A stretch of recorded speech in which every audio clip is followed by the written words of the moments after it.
ఏలూరు జిల్లాలో ప్రముఖ పుణ్యక్షేత్రమైన ద్వారకా తిరుమలను ఎమ్మెల్యే పచ్చమట్ల ధర్మరాజు దర్శించుకున్నారు. ఆలయ అధికారులు ఆలయ మర్యాదలతో స్వాగతం పలికి వేద పండితులతో వేద ఆశీర్వచనం అందించారు. అనంతరం స్వామివారి తీర్థ ప్రసాదాలు అందజేశారు.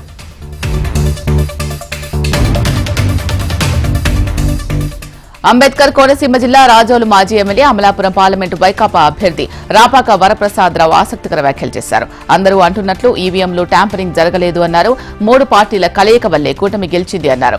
ఈవీఎంలో ట్యాంపరింగ్ జరిగాయంటూ మాజీ సీఎం జగన్ చేసిన వ్యాఖ్యల్ని పట్టించుకోకుండా రాపాక చేసిన వ్యాఖ్యలు ఆసక్తికరంగా మారాయి.